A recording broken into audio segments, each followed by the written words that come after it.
Am I the a-hole for refusing to pay my parents' rent money? I turned 18 about a month ago. The day after my birthday, my parents sat me down and told me they want me to pay rent while I lived at home. I was a little confused. I have 3 older siblings, and the deal for them was that they could live at home for free while they were studying, even when they were several years older than I am.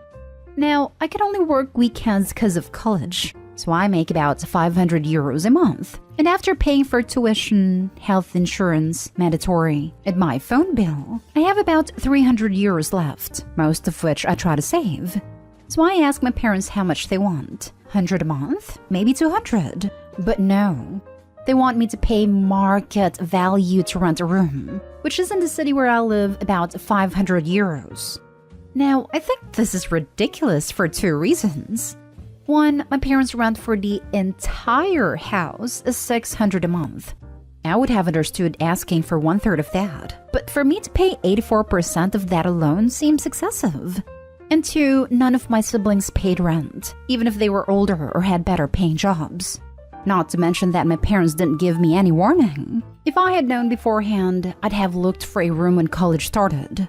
I explained that I have to make almost 800 a month just to be able to pay for everything, and even more if I want to save anything for unexpected expenses, /school books, /actually moving out, which would be really hard to do while going to college full-time and commuting back and forth. They just told me to take out some student loans. I told them I'm not okay with paying that much, and that I would look to move out as soon as possible so I wouldn't be a financial burden to them. I think I found a room, cheaper than my parents offered, and will probably move out in a week or 2 if everything goes right. But I haven't paid this month's rent. Am I the a-hole? Edit. Some people pointed out that my parents are legally obliged to help pay for my living/college expenses. I'll look into it. Now for the top comments. Not stay home. Move out, get some space, and move on with your life. I'm sorry they are treating you this way. It sounds like you're the scapegoat. I hardly get to rent thing for your kids, especially if they are in school. Then to come up with an absurd number like 84%. If mom and dad want that, they'll have to move to the smallest bedroom and get the rest of the house. Not stay home. If I was ever in the situation of having kids around the age of 18, I would charge rent. If they aren't full-time studying, but I'll put it in a savings account in secret and give it to them when they move out. Info, did they give you the reason for why you have to pay rent but your siblings didn't? Seems super unfair. They didn't, though I've never been the favorite at home. My theory is that they don't approve of the degree I want to pursue and therefore don't want to help. But I don't know. Someone else pointed out that they might have money trouble, but if they do, I'm not sympathetic. They both have high-paying jobs and go on expensive vacations often, and my dad just bought a new car. Not stay home. Sounds like your parents are way behind on rent and are looking for an easy way out, like having you pay 84% of the rent.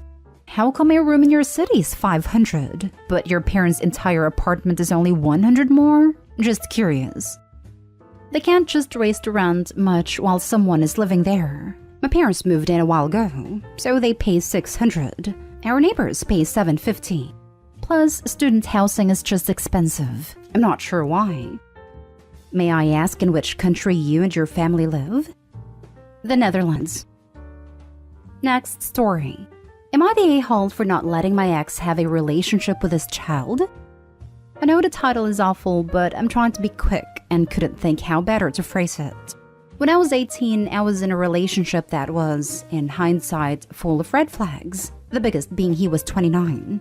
We split after 4 months because he cheated and gave me an STI. Then during treatment for the STI, I found out I was pregnant. I personally am against terminating, so I wanted to keep the baby. I told him and he made it clear he didn't have to be involved. And my father, a lawyer, drafted a contract that we both signed basically giving up his rights to the child. The whole time he was vehemently against me having the baby and made multiple MySpace videos going on about how I shouldn't be able to keep the baby without his permission, and I was a witch, and so on. Once the contract was signed, I basically never heard from him again until this year. He found out recently that he was infertile, and now he and his wife of 10 years want to build a relationship with my son. He isn't allowed to contact my son without permission, and I have refused. My son adores my husband, and it will devastate him to find out that his real dad didn't want him. Am I the a-hole for not letting my ex have a relationship with his son? All I can think about is the hateful things he said about my son and I before my son was born. And now the only reason he's reached out is that he can't have other children. I don't think I'm the a-hole, but I feel really conflicted. Edited to add, my son is almost 15. He does know that my husband isn't his dad, and we went through therapy for it when we told him at 11. But he very much considers my husband to be his dad and our daughter to be his sister, and hasn't shown any interest in finding out about his biological father. Obviously, if he wants to know, I won't lie to him. But right now, he is happy with his family as it is, and hasn't shown any interest in hearing about my ex. Not stay home. Though, if you have not told your son that stepdad isn't his real dad, that won't end well in the long run. But speaking of your ex, wow, is that karma or what? Infertile. Probably from untreated STIs. Not stay home. You signed away his rights and your son has a good relationship with your husband. If he is infertile, he can always adopt. This, he signed away his rights. He doesn't get to say he has a child. Did he forget that he signed the papers? Not stay home. He doesn't get to decide to try and be a dad because he found out he's infertile 10 years after all the horrible crap he said. He made his bed, and now he needs to lay in it. I hope you kept the videos just in case he tries anything sneaky in the future. Edit: being a sperm donor doesn't give him the father/dad title. Not stay home. Are you able to say, if your son ever asks, you'll put him in touch? Would that work? Yeah, that's basically what I said to him. And he got angry that I wouldn't let him fly halfway across the country in a pandemic and let him meet my son right now. Seriously, when he messaged 2 weeks ago, he was talking about booking flights for the first weekend of Feb. And I was like, WTF? Yikes. Well, stick to your guns. Your boy's happy, and that's a gift you gave him. Next story is titled, Am I the a-hole for paying my niece $50 for the birthday cake she made for my son's birthday? My 16-year-old niece Judy is into bakery. She bakes plenty of sweets and cakes. Due to my brother and his wife's financial situation, Judy got dropped out of Cooking Academy. She was heartbroken over this, especially because she was on top of her class. She was determined to go back to Cooking Academy, so she started selling stuff she bakes online to be able to afford her classes. Her parents thought Cooking Academy was a distraction from school and disapproved of it though, so they started demanding she bakes for neighbors and friends for free. My son's 4th birthday was last week. I asked Judy if she could bake a cake for $50. She agreed, but my brother said no chance, and swore up and down that she will do it for free. Judy said if she keeps working for free, she'll no longer be able to afford the academy, not to mention the ingredients. I said I have no issue paying, but my brother said we're family and the cake was for free. This didn't sit right with me, so I went behind my brother and his wife's back and gave Judy the $50 before they left the party. Well, they found out and yelled at Judy for accepting the money.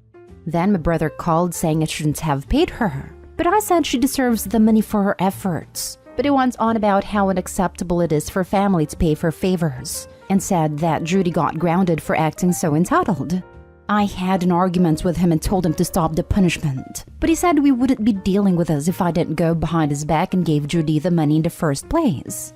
I hung up and met up with my family to discuss this, and they all agreed that I should never have sneaked my niece the money and disrespecting her parents' wishes.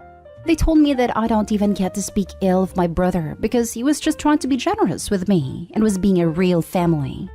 I don't know. I feel I might be the a-hole for this. Am I? Now for the comments.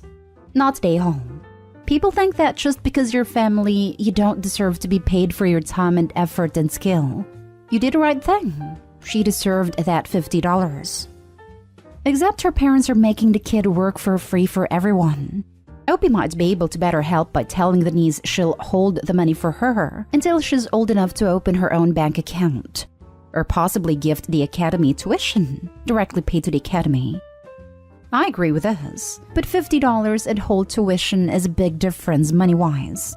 Not an OB to pay the whole thing, but maybe she could help set up a small business for her so she can widen her clientele. Not stay home.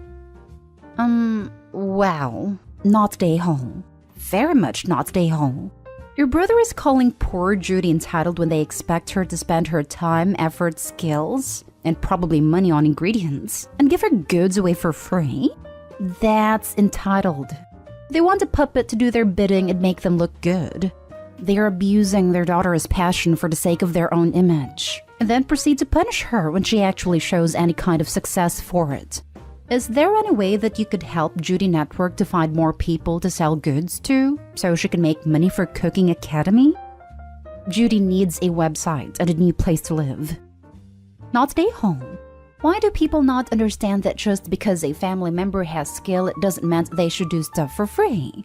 Thank you for at least trying to help your niece and trying to pay for her time. Her parents are shocking. Not stay home. Your brother is teaching his daughter a horrible lesson. That her time and skill is not worth anything. People want to constantly preach you do for family, but there is a line between being generous and taking advantage of someone. You are completely in the right to pay your niece not only for ingredients, but also her time. Your niece is going to hopefully learn quick that you don't set yourself on fire to keep someone else warm. Now for the last story. Am I the a-hole for telling my mother she will not see her grandchild? I, 33 female, recently found out I am expecting. My husband and I are delighted, and everybody's delighted for us. This will be our first child and my mother's 64 female third grandchild, as sister 31 female has 2 kids. When we announced we were expecting, my mother decided she had to take charge, giving me names, telling me that she should take care of the babies, I wouldn't know what I was doing, etc. Now, I am very low contact with mother. I actually moved away from living in close proximity with her due to my dislike towards her. Without boring you all with detail, my upbringing was not abusive on the physical side. However, I was emotionally drained, and I had such relief the moment I moved out of her house.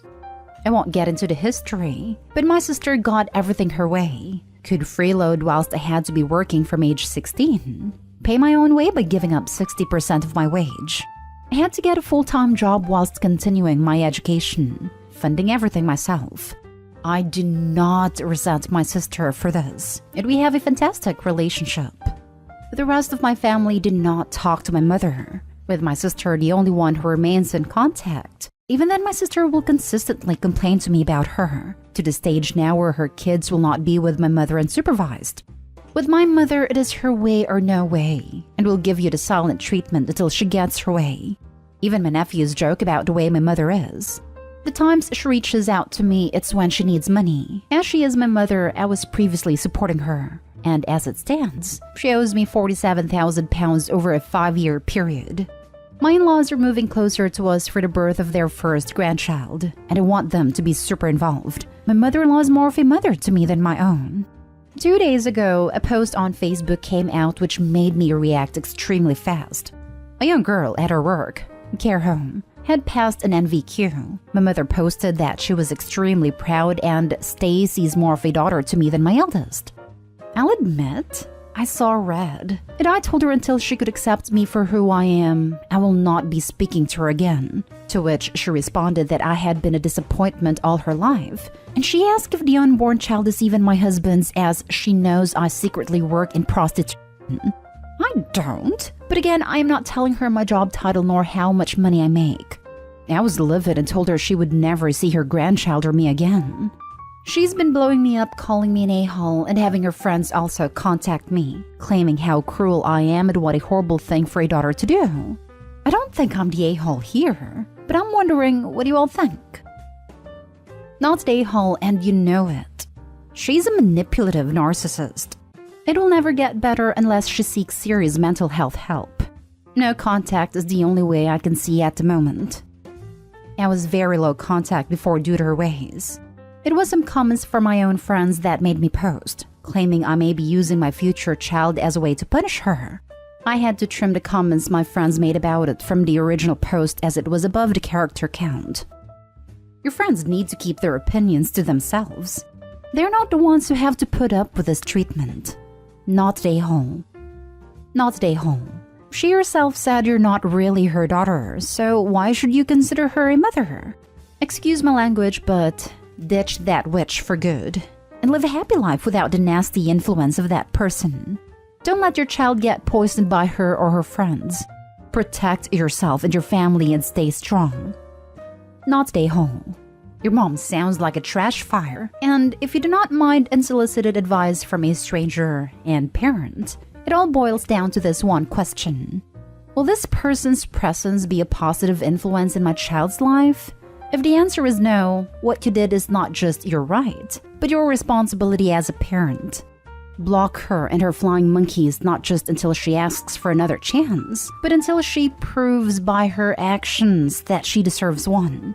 If that is forever, she only has herself to blame. Not stay home. It's time to cut contact completely. Block her from your phone and all your social media. Do not let her inside your home if she comes by. Don't even answer the door. She's highly toxic. Inform your sister of your new rules. Congratulations on your pregnancy. Please remember that it's not good for your health or your baby's health to be overly stressed, so you'll have to work on eliminating your mom from your mind as much as you can. My mom was toxic too, and I wish you only the best. Unfortunately, blocking her isn't an option I can take. 2 years ago, my sister was diagnosed with a mental disability, which means I still need to protect her. And I don't want my mother using my sister as a point of contact and putting unnecessary pressure on my sister.